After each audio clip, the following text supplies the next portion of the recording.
One quiet night in a towering corporate empire, a humble janitor stumbles upon a dark secret. His next move could shake the foundations of power or destroy his life entirely. How far will he go for the truth? Luis Morales worked the late shift at Concord Enterprises, a prestigious corporation housed in a towering skyscraper that glittered against the city's skyline. From the outside, Concord was the picture of success. Glossy brochures boasted record-breaking profits. Sleek commercials promised innovation. Even the building was a symbol of opulence. Inside, the reality was far colder. Concord paid just enough to keep complaints at bay, salaries that sustained employees, but inspired no loyalty. Overtime was expected, raises were rare, and benefits came with convoluted restrictions. For most, it wasn't a career, it was a paycheck. The building exuded sterile efficiency. The faint smell of disinfectant lingered, and expensive art adorned walls that absorbed, rather than reflected, warmth. Hallway conversations were clipped, heels clicked against marble, and the breakroom buzzed quietly with vending machines as employees ate alone, eyes glued to their phones. Beneath Concord's polished facade, whispers hinted at something darker. Conversations halted when others entered.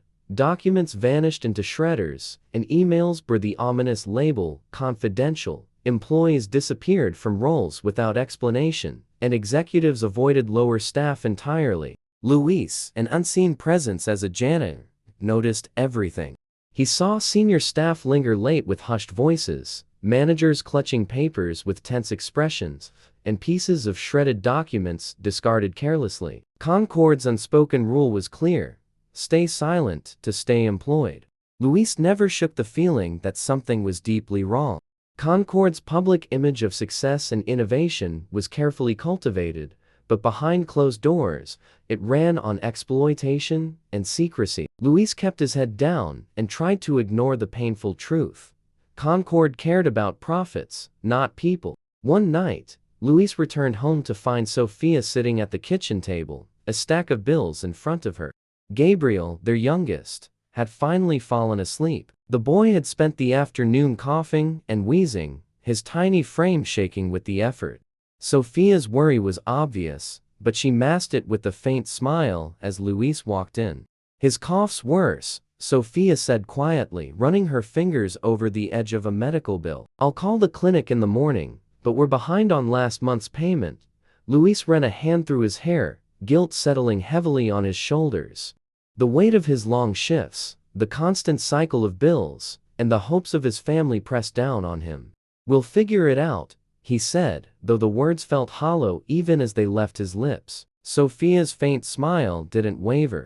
"I know we will," she replied, brushing flour off her hands. Baking was her way of saving a little extra money, pastries she could sell to neighbors or at Gabriel's school events. Her unwavering faith grounded Luis, even as he wrestled with the weight of their struggles. Sophia reached out, placing a warm hand on his arm. "You look exhausted. Did you eat anything today?" Luis shook his head, sitting down heavily. "I'm fine," he said, though his stomach growled in protest. He glanced toward the small bedroom where Gabriel and their daughter Elena shared a bunk bed. He could hear Gabriel's labored breathing even from the kitchen. "I'll take on another shift at the diner," Luis said finally, breaking the silence. "We'll cover the bills." Sophia's brow furrowed. "Luis, you're already working 3 jobs.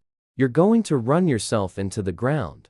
What choice do we have?" he asked, his voice tinged with frustration. He immediately softened, seeing the worry in her eyes. "I'll be okay. We've gotten through worse, haven't we?" Sophia nodded, though her silence spoke volumes.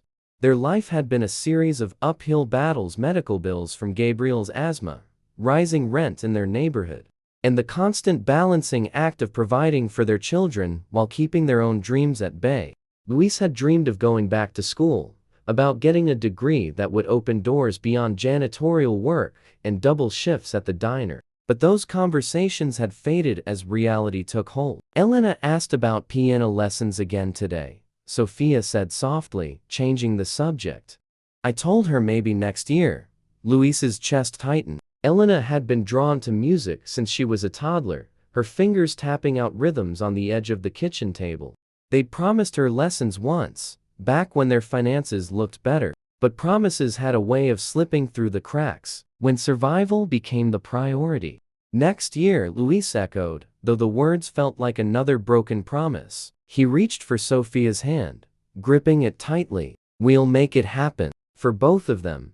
Sophia's eyes glistened, but she didn't let the tears fall. Instead, she squeezed his hand and stood, pulling him up with her. "You're a good man, Luis Morales," she said, her voice firm. "And we're going to get through this together." At that moment, standing in their small, cluttered kitchen, Luis felt a flicker of hope.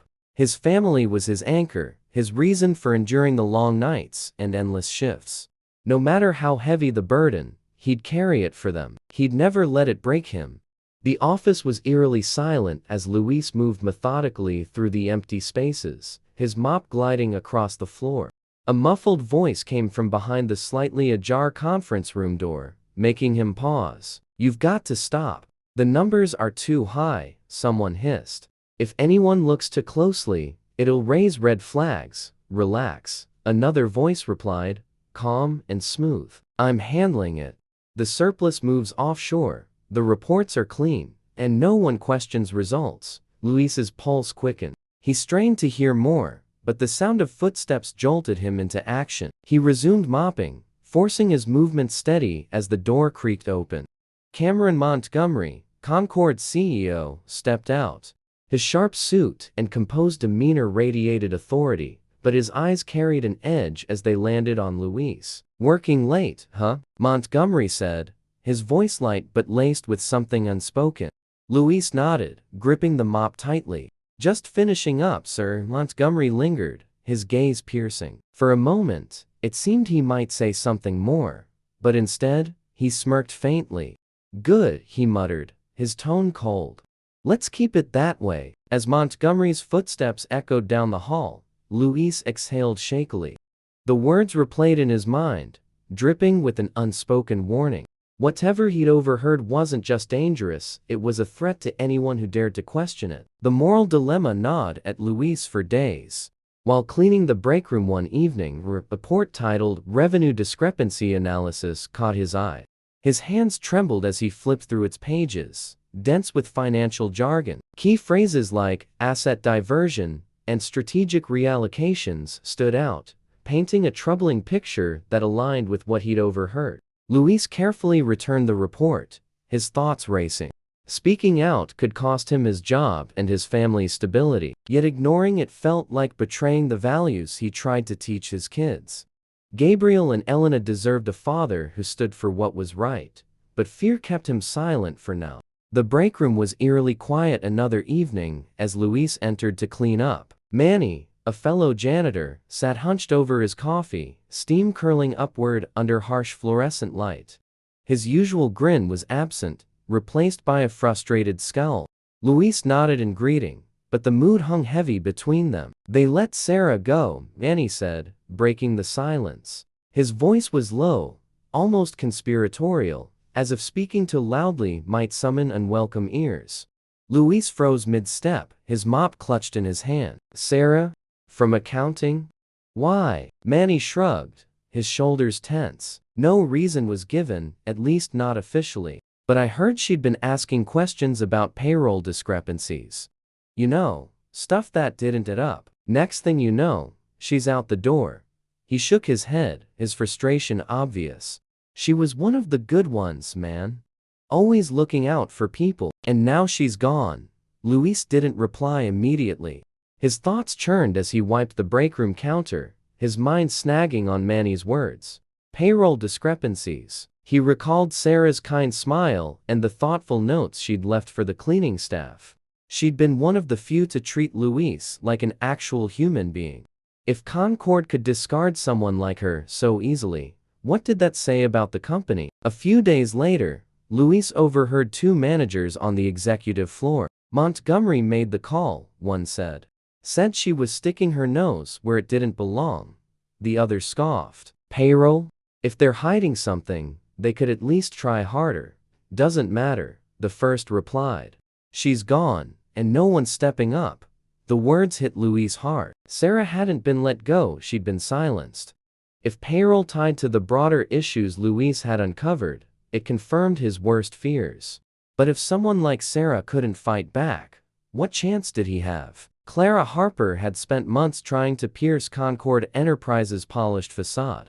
Behind the gleaming public image lay whispers of restructuring, layoffs, mysterious financial movements, and executives living far beyond their means.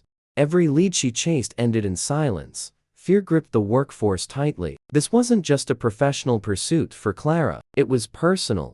Her father, a steelworker, had lost everything when his company filed for bankruptcy to protect executives' fortunes. The bitterness in his eyes still haunted her, driving her to expose the greed that ruined lives. This story wasn't just another scoop. It was her chance to secure her publication's future and confront the corporate corruption her father endured. But what Clara needed most was a lead to reveal Concord's cracks. Luis met Clara on an unusually quiet night, the building's hum amplifying the silence. She stood in the lobby, leaning against the marble counter, her sharp eyes scanning the room, her phone in hand, as if willing her source to appear. Luis hesitated, curiosity tugging at him. "Waiting for someone?" he asked casually. Clara looked up, startled but friendly. "Yeah. Or I was. Guess they got cold feet." Her gaze shifted to his uniform. "You work here?" "Just a janitor," Luis replied with a shrug. Her lips curved faintly. "I wouldn't say just. People like you see more than most realize." Reaching into her bag, she handed him a card. "If you ever notice something unusual, call me." Luis accepted the card without a word, slipping it into his pocket before moving on. Clara watched him leave, a flicker of hope in her chest. It was a long shot, but sometimes the most overlooked people saw the most. She'd approached others like him before, workers whose uniforms marked them as invisible to most. Most of the time, their fear won out. For weeks, Luis carried that card, its weight growing heavier with each shift. Clara's words echoed in his mind, a silent reminder that he could act. But fear held him back. What if he failed? What if he lost everything? One evening, the tension came to a head. Luis overheard a heated conversation in the corridor outside the executive suites. He ducked into a janitor's closet, his heart hammering as the voices grew louder. "I told you to handle it," barked a man's voice. Luis recognized it as Arthur Grayson, one of Montgomery's top lieutenants. "I did," replied another voice, nervous and defensive. But Sarah's question stirred up more people than we thought. A couple of analysts are already whispering about discrepancies. And now a journalist is sniffing around. Grayson cursed under his breath. "We can't afford loose ends. Do I need to remind you what's at stake here?" Luis pressed his back against the closet wall, the cold steel of a mop handle digging into his side. The footsteps moved past the closet, but the pit in his stomach remained. Sarah's firing wasn't just a precaution, it was a cover-up.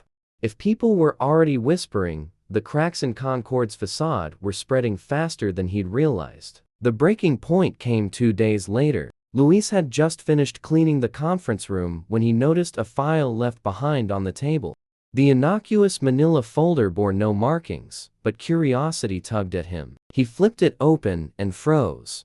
Inside were detailed notes from a recent meeting, projected layoffs, financial reallocations labeled as streamlining, and a chilling phrase scrawled in the margins, "ensure plausible deniability." His hands trembled as he replaced the file. The pieces were all there now. The whispers, the discrepancies, the fear in Sarah's eyes before she vanished. Concord wasn't just cutting corners. It was gutting the very people who kept it afloat. And Luis knew he couldn't look away any longer. That night, he made his move. Cleaning Montgomery's office was part of his nightly routine, but this time, every step felt deliberate, the tension in his chest coiling tighter with each passing second. The room was immaculate, the CEO's desk a monument to control, mahogany polished to a mirror shine, papers arranged with military precision. Tucked beneath a neat stack of reports was a USB drive, its dull gray surface almost camouflaged against the wood. Luis hesitated, his hand hovering over the drive. He had no idea what was on it, but if he took it, there was no going back. He thought of Gabriel's laughter, of Sophia's tired smile, of Clara's words, "People like you see more than most." He slipped the drive into his pocket. The journey out of the building was nerve-wracking. Every sound seemed amplified: the soft click of the elevator doors, the rustle of his cleaning supplies, the steady hum of fluorescent lights. As he approached the security desk, Marco, the guard on duty, was up. Luis's breath hitched. "Home time," he said, forcing a casual tone. Marco's eyes lingered on him for a moment too long, but then he shrugged and returned to his crossword puzzle. Luis exhaled slowly, the tension in his chest easing slightly as he stepped into the cool night air. He punched out a text to Clara as he stepped onto the bus. Luis paced nervously in his living room, the USB drive clutched tightly in his hand. His decision was made. He couldn't hold on to it any longer. He spotted Clara pulling up outside his house and ran to her window. "You're still looking for answers, right?" he asked, his voice low but firm. Clara blinked, startled, but nodded. "Always." "Why?" Wordlessly, Luis handed her the drive. "This might be what you need." She stared at him for a moment, then took it cautiously. "Are you sure about this?" Luis met her eyes, his jaw tightening.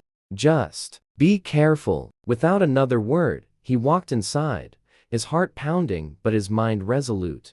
Later that night, Clara's call jolted him from restless pacing. "Luis, this is huge," she said, barely able to contain her excitement. "Offshore accounts, falsified reports. This could take Montgomery down. Are you okay with me using it?" Luis hesitated, the weight of his decision settling in. But then he thought of Sarah. "Do it," he said firmly. For the first time in weeks, Luis felt the weight lift. He wasn't just a janitor anymore, he was part of something that mattered. The story broke just 2 weeks later. Clara's article hit the internet at dawn, accompanied by a breaking news segment that aired nationwide. Concord exposed. Fraud, corruption, and exploitation dominated headlines and airwaves, detailing years of misconduct, falsified earnings, and efforts to silence whistleblowers. Clara's piece combined confidential documents, employee testimonies, and irrefutable evidence that left no room for denial. By midday, law enforcement raided Concord's headquarters, seizing files and equipment. Cameras captured executives being led into black SUVs, with Cameron Montgomery's once polished image shattered. His resignation was swiftly eclipsed by news of his upcoming trial for fraud. Inside Concord, the atmosphere shifted. Employees, no longer paralyzed by fear, began organizing for transparency and reform. Sarah, reinstated with an apology, emerged as a leader, her determination igniting hope for real change. Her resilience inspired others, and Concord's interim leadership had little choice but to listen. A week after the story broke, Luis was summoned to a quiet meeting. His stomach churned with the knees, thoughts racing about stealing the drive and what might come next. Entering the conference room, he froze. Clara sat across from Concord's interim CEO, a composed woman with sharp eyes. "They know," Clara said softly, offering a reassuring smile. Luis's heart pounded as the interim CEO extended her hand. "Mr. Morales," Clara was thorough in explaining your role. "You didn't just clean these halls, you helped save this company." Luis hesitated, unsure if he was being praised or reprimanded. "Look, I know you did the right thing," the CEO interrupted, her tone firm but kind. Clara explained the risks you took. "And while some of your methods skirted protocol, we're here to acknowledge your integrity, not punish it." Clara stepped in. "The evidence you provided made all this possible. None of it happens without you." The CEO nodded. "We'd like to offer you the role of facilities manager. Better hours, better pay, something your family deserves." Luis blinked, the weight of the moment overwhelming.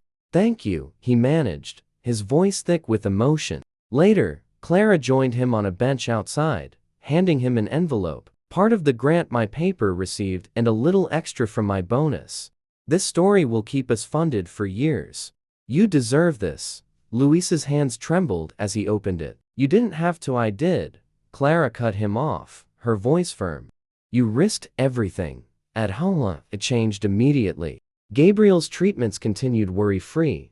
Elena's piano lessons became a weekly joy, and Luis ate dinner with his family every night. He'd quit the diner and even began night classes, rekindling old dreams. Clara's article remained in the headlines, sparking reforms across the corporate world. Concord became a model of accountability, with employees like Sarah ensuring the changes stuck. One evening, Luis watched news of Montgomery's trial with Sophia, who squeezed his hand. "It's because of you," she said, pride shining in her eyes. Luis shook his head, smiling. "It's because of all of us, Clara, Sarah, everyone who spoke up. I just did my part." But later, as he tucked Gabriel in and listened to Elena practice on her new keyboard, Luis allowed himself a quiet moment of pride. He'd taught his children that integrity mattered, and courage could ripple outward to change countless lives. Luis Morales's story reminds us that courage, even in the smallest actions, can spark profound change. By standing up in the face of injustice, Luis not only exposed corruption, but inspired others to believe in the power of integrity. His actions prove that everyday heroes walk among us ordinary people with the heart and resolve to make a difference. Because true heroism lies in doing what's right, even when no one's watching.